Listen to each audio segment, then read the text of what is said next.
I was on my way to my final exam when a complete stranger sexually harassed me in a rickshaw.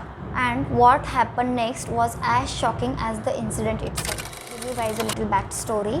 तो मेरे first year के university के exams थे और चल रहे थे तब, और हमारा सेंटर आया था कुछ मेरे कॉलेज से, मेरे हॉस्टल से 10 किलोमीटर दूर था वो।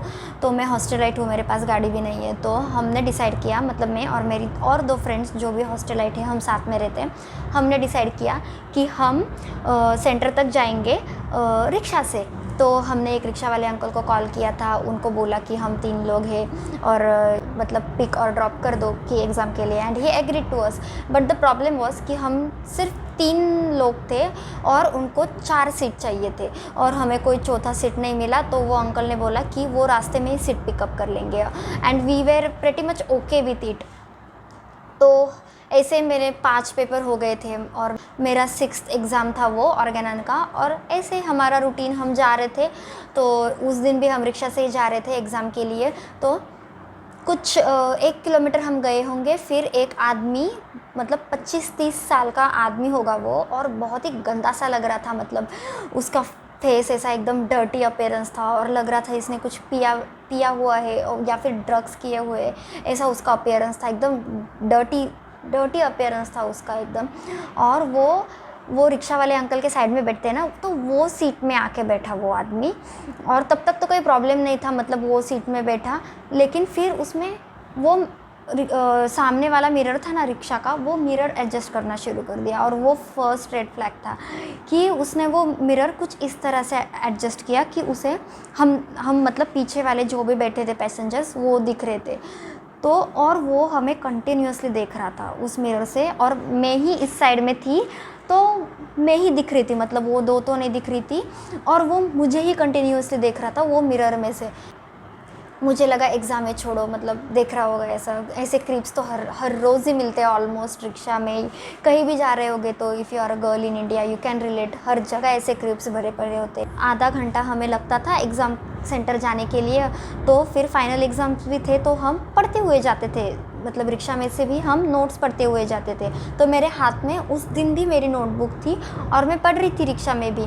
मैंने देखा कि वो मेरे तरफ इतनी गंदी नज़र से देख रहा है, तो मैंने क्या किया, मेरे हाथ में जो नोट्स थे ना, मैंने उसे ऐसा रख लिया ताकि मैं उसका व्यू ब्लॉक हो जाए। और मेरे बुक से उसका व्यू ब्लॉक हो गया, मैं उसे नहीं दिख रही थी।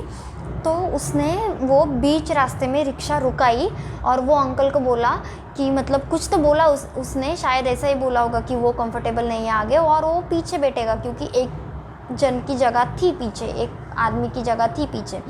तो वो मेरे ऐसे बगल में आके बैठा, बिल्कुल बगल में आके बैठा।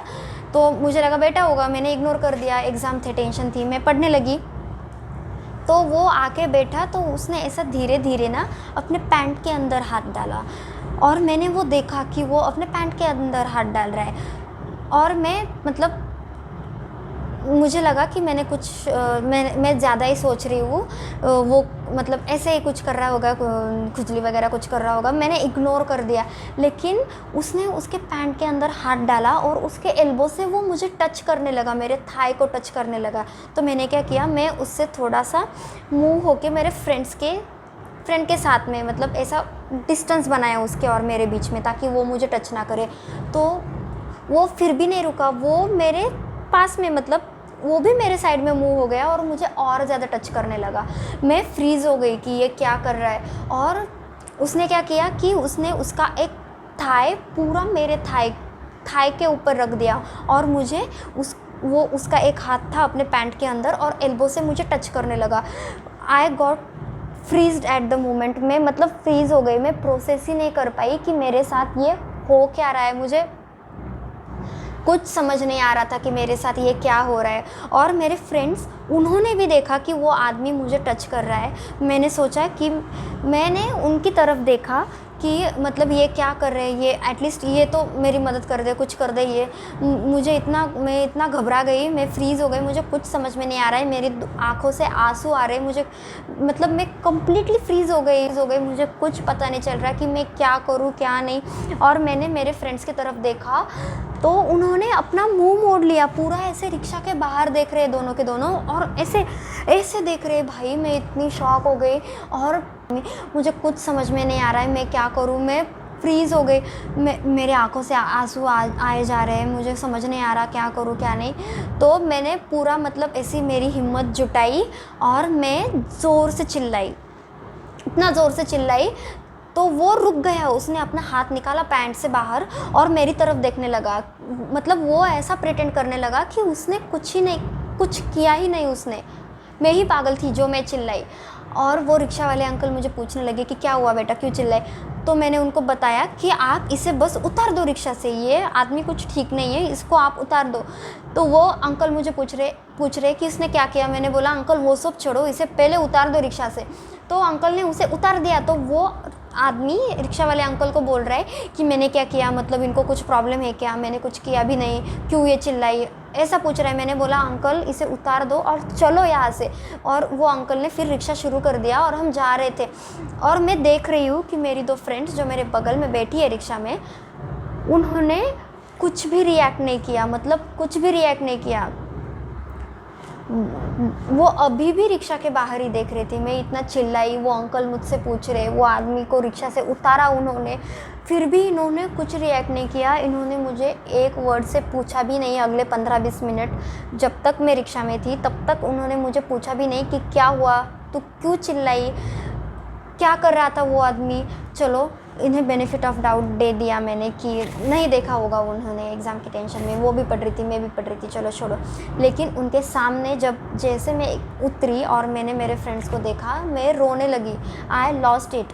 मैं रोने लगी और मेरे फ्रेंड्स को बताने लगी कि रिक्शा में एक आदमी मेरे बगल में देख के मुझे टच करते हुए मास्टरबेट कर रहा था। और मेरे फ्रेंड्स भी इतने शॉक हुए, उन्होंने मुझे बहुत कंफर्ट किया। और मेरा आधे घंटे में फाइनल एग्ज़ाम था, उन्होंने मुझे कंफर्ट किया, छोड़ ये सब निकाल, हमें एग्ज़ाम भी देना है एंड ऑल। मैं कैसे वैसे मुझे शांत भी किया और मैं शांत भी हुई। और फिर एग्ज़ाम के बाद 3-3.5 घंटे बाद जब हम वापस रिक्शा में बैठे, तभी भी इन दोनों ने मुझे नहीं पूछा कि मेरे साथ क्या हुआ था, मैं क्यों रिक्शा में चिल्लाई थी, या फिर वो आदमी क्या ही कर रहा था। मतलब भाई, और आज तक उस इंसिडेंट को पूरा 1.5 साल हो चुका है। आज तक इन दोनों ने मुझे नहीं पूछा है कि उस दिन रिक्शा में क्या हुआ था, या फिर मैं क्यों चिल्ला रही थी, या फिर अगले एग्ज़ाम के टाइम भी नहीं पूछा। मैं इतना शॉक हो गई कि इन दोनों को मैं इतनी अच्छी फ्रेंड समझती थी मेरी, और उन्होंने अपना मुंह फेर लिया ऐसे भाई। एंड आई नो वो दोनों भी ये वीडियो देखेंगे। और उस मोमेंट पे तो मेरे दिमाग में बस यही थॉट चल रही थी कि मैं क्या करूँ, मैं पूरा फ्रीज़ थी। लेकिन कैसे तो भी मैंने हिम्मत जुटा के चिल्लाया।